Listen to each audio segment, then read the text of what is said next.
Hello, I'm Kristen and this is Kristen Craves Books. So I realized that I'm a newer booktube channel and I thought it would be fun and interesting to talk about some of my favorite books. I've said it many times, but all the books on the shelves behind me are ones that I love and that I would consider most of them favorites.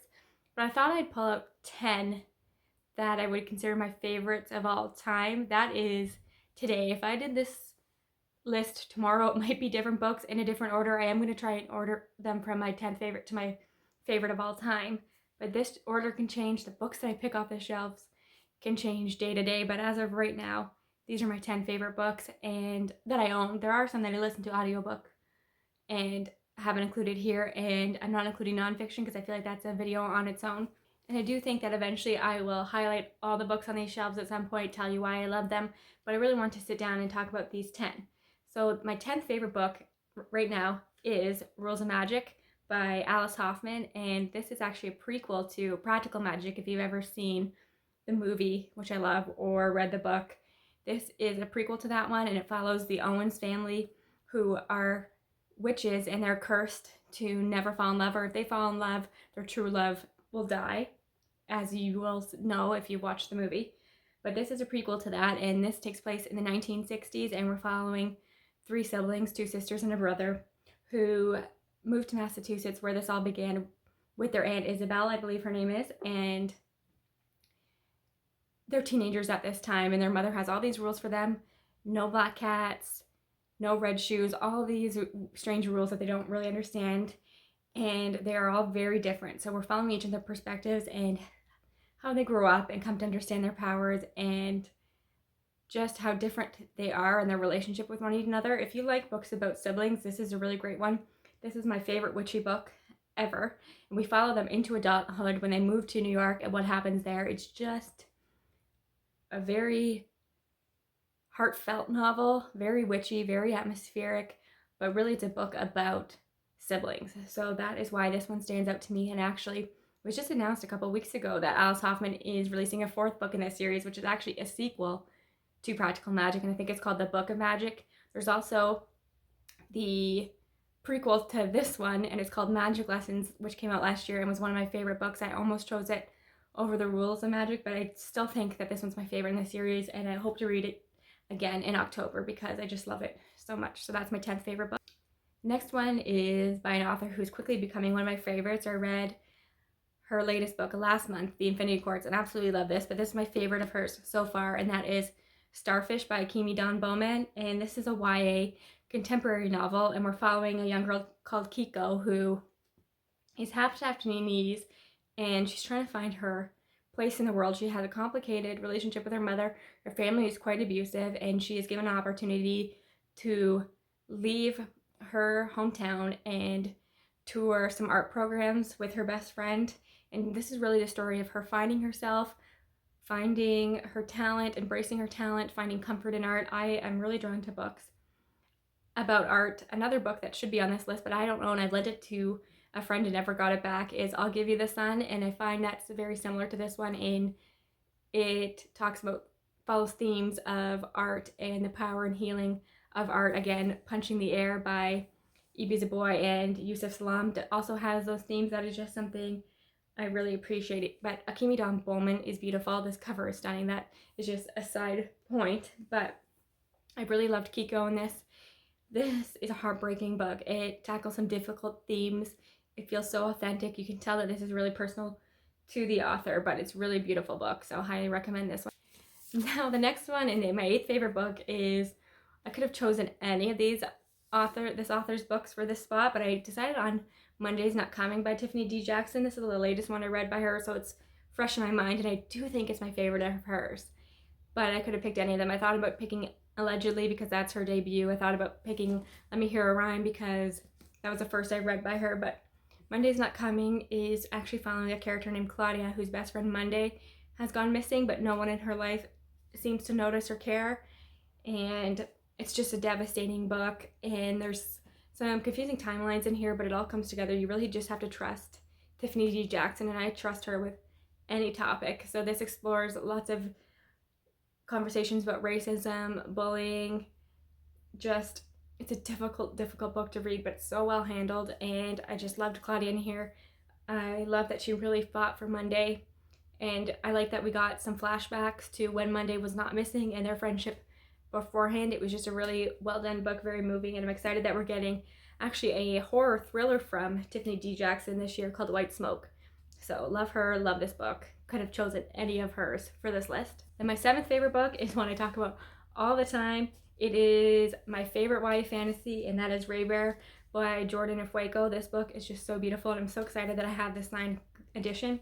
There's actually the UK cover with the tigers on it. I've been coveting that one. I would love to have that one as well, and I'm not somebody who buys a ton of books, the same book in different editions unless they're classics, but I just love this book so much, and we're getting the sequel this year, and it's called Redemptor, and I'm going to put up the cover here because I'm so excited for it. And this one is following Teresa, who has an unusual life, and she's born into this world where she doesn't really have a relationship with her mom. Her mom is sending her out her, but other people are raising her. And then she is sent on a mission to join the Crown Prince's Council. And the Crown Prince, once you become part of this council, there are these rays that connect all the council members together, and it's a really strong connection that actually when you are apart from the other council members, you start to get really ill. And Teresai's mission is actually to kill the Crown Prince, but of course, things happen. She forms deep bonds with these people, and there's some great representation in here, some really unique world building, great magic systems that I'm so intrigued to learn more about in the second book. Just so well done. The ultimate found family trope. This is really the book that made me realize how much I love found family. So just such a beautiful book. I will be talking about this one any chance I get because it's an all-time favorite, and I cannot wait for the sequel. And then my 6th favorite is one I don't think I've ever talked about on my channel, and I don't hear many people talking about it, but that is Bitter Orange, and this is by Claire Fuller. And Claire Fuller actually has a book that is longlisted for the Women's Prize right now, and that's called Unsettled Ground. It does not come out until May here in Canada, but I will definitely be getting that because this is not a book for everyone. This is, for how short this is, it takes a long time to get into. This is a slow burn. It's so atmospheric. It's one of those books that you read and it just feels heavy because it's set in, it's almost like an abandoned house and in the dead of winter, and it's just, it's set in like an abandoned house in the dead of summer, and it's so described as so sweltering hot, and you feel it, and you feel the tension. And this follows Kara, who's sent to this old English house to evaluate the gardens and report on what's happening in the gardens there, and she's living in the attic. And there's a couple that lives underneath her, and she spies on them through the floorboards in her bathroom.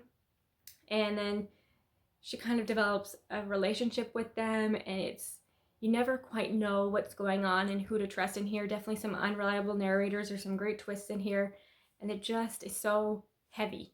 It's so tense. I wouldn't call it a thriller by any means, but it is very suspenseful, very atmospheric.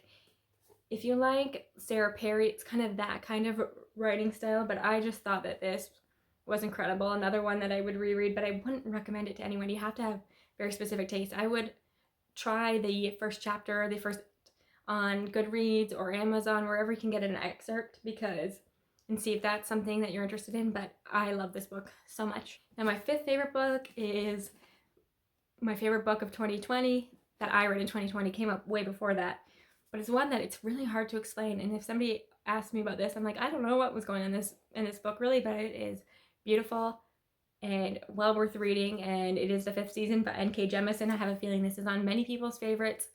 I am not somebody who is into epic fantasy so much, but this was just incredible. I keep meaning to pick up the sequels because I know that I'm going to love it.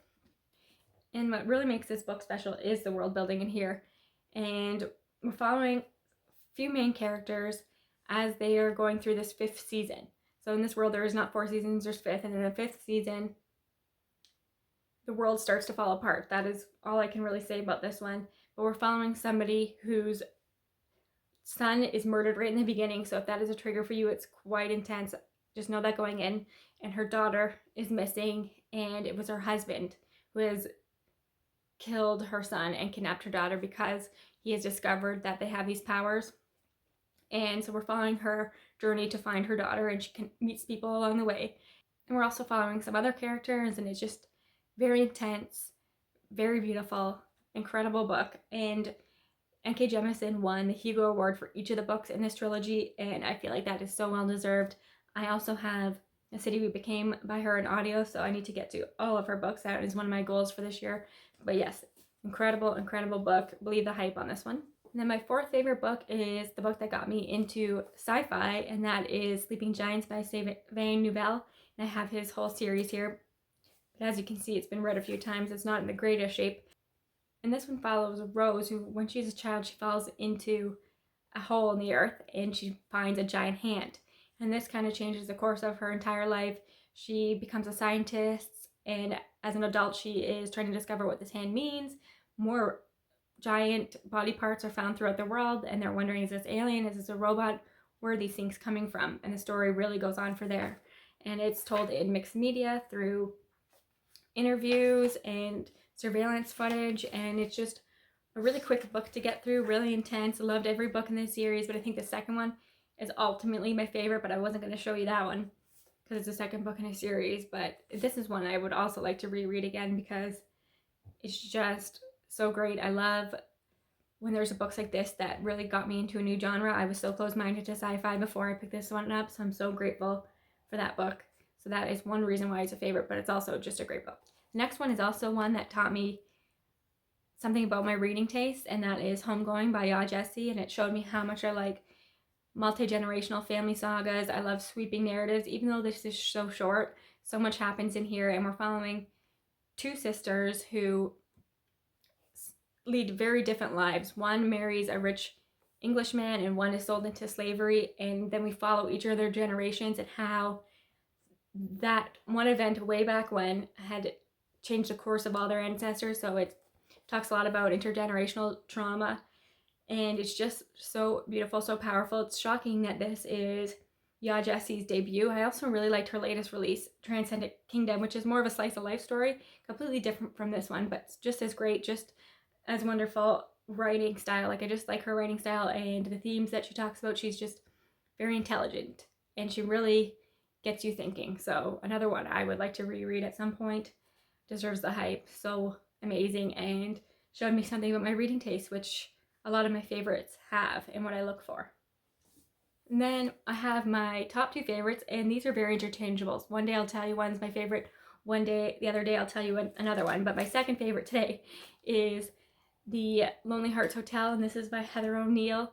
As you can see, I've tabbed it, I've read it a couple times. This is actually, Heather O'Neill is one of my favorite authors. She's a Canadian author. This is set in Montreal, and this has tons of trigger warnings. For all these books, I'm going to link you to the Storygraph pages because they put content warnings on there, and I think that's important, especially for this book and a few of the others. But this one's set in Montreal, and we're following orphans, and they meet in, it's two characters, a man and a woman, and they meet at the orphanage, and then we follow their lives as they leave the orphanage and how that has affected them. And this is set between World War I and World War II. While it takes place mostly in Montreal, we do follow a circus to New York, which sounds more whimsical than it is because this is such a dark, dark book. And so these two main characters are separated when they're teenagers, and then they reconnect in their adulthood, and they will do nothing. They'll stop at nothing to be together. So it's just, you have to kind of read it. It is, if you don't mind dark reads, pick this up. It's very atmospheric, very troubling, but it's so beautifully told, and I love Heather O'Neill. And then my favorite book of all time is actually by an author who I'm reading their latest release right now, and that is Never Let Me Go by Kazuo Ishiguro. And I know a lot of people will like this movie. I have never watched it, and I was lucky enough to go into this one not being spoiled, not knowing what was going on, and it just blew my mind. And there's something about Kazuo Ishiguro's writing that I really connect with. I know some people say it's disjointed or stilted, but I think it really works, especially for the stories that he writes. And I don't want to talk too much about what this one is about because I think it's best to go into it blind. But know that Ishiguro has a special way of talking about ethical and moral questions. He really gets your mind working and has you thinking, I wonder what I would do in that situation, how I would think and act. And what's interesting about this one is I would consider it dystopian. It's dystopian sci-fi.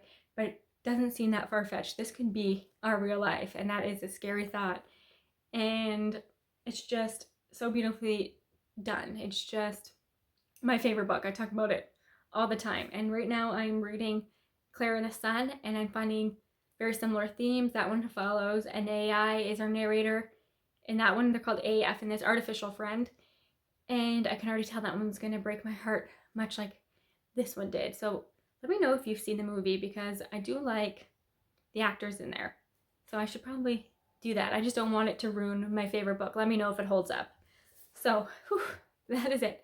Those are my 10 favorite books as of April 19th, 2021, when I am filming this video.